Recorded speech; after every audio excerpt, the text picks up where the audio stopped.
Un buteur a toujours besoin d'une passe. Une passe juste dans l'espace ou dans les pieds. Tout est toujours question de tempo. La création offensive est une partition qui se joue à plusieurs pieds et souvent les virtuoses ont besoin d'un bon binôme pour briller. Javier Saviola et Pablo Aimar sont de ceux qui pouvaient rêver des sommets. À 16 ans seulement, leur duo atypique mettait les plus grands du foot à genoux. Mais leurs parcours individuels n'ont jamais satisfait les amoureux de la première heure.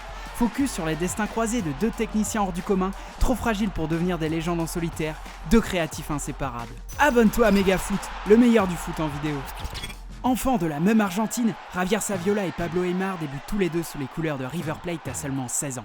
Pablo Aimar, dit El Payaso, le clown, détonne sur le terrain par son gabarit étonnant et discret. 1m70 seulement, des bras et des jambes à l'opposé de celle d'un coureur de 100 mètres, mais une technique sans faille et une vision du jeu au-dessus de la moyenne. Dans son maillot trop large pour lui, l'exigence du haut niveau lui sied à merveille.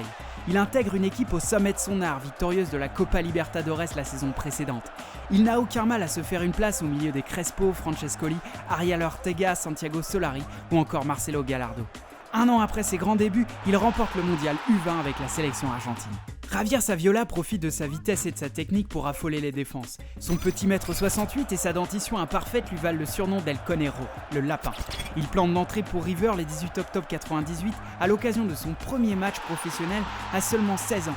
Il devient à l'époque le plus jeune joueur à marquer lors d'un premier match pour River. Les deux minots sont faits pour s'entendre dans cette équipe en pleine bourre. Ils se trouvent facilement sur le terrain et deviennent les artisans prolifiques de cette équipe. Ils hissent le River au sommet du championnat 99-2000 en ouverture et en clôture, et se permettent même de marcher sur les derbies face à l'ennemi Boca. Saviola remporte à son tour le mondial U20 avec l'Argentine. Il signe un retentissant triplé contre la France en quart de finale et porte son équipe jusqu'à la victoire finale en s'adjugeant les titres de meilleur joueur et meilleur buteur de la compétition avec 11 buts en 7 matchs. La romance entre les deux hommes dure 3 ans à Buenos Aires, avant que les sirènes de l'Europe ne viennent les charmer. À l'été 2001, ils s'envolent conjointement pour l'Espagne. Saviola rejoint le Grand Barça contre le deuxième plus gros chèque de l'histoire du club catalan, 36 millions d'euros. Aimar, lui, s'envole pour le Valence CF avec dans la tête un transfert à 24 millions d'euros et les éloges d'un certain Diego Armando Maradona. Pablo Aimar est le seul joueur pour lequel je paierai un ticket d'entrée au stade.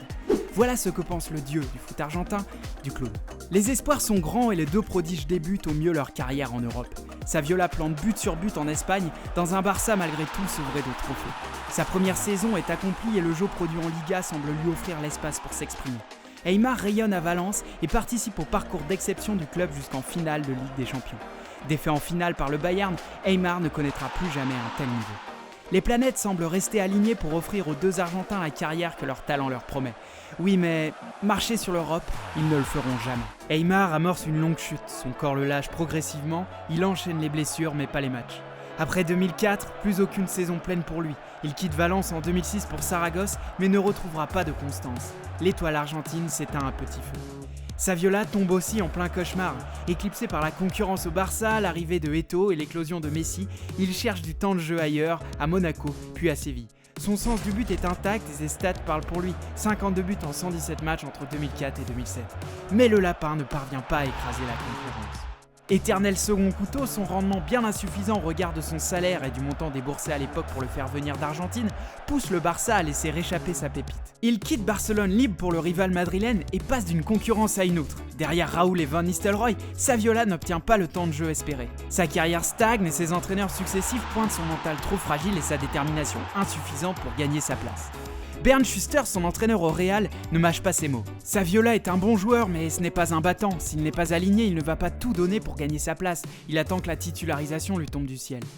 En 2009, Saviola quitte l'Espagne et retrouve son vieux copain au Benfica Lisbonne. Pablo Aimar arrivait un an plus tôt au Portugal pour tenter de se refaire une santé. Lors de la saison 2009-2010, ils retrouvent tous deux le goût du ballon et du jeu. Portés par la confiance de leur entraîneur, ils mènent une équipe lisboète jusqu'au titre de champion 10 ans précisément après leur premier titre national en Argentine.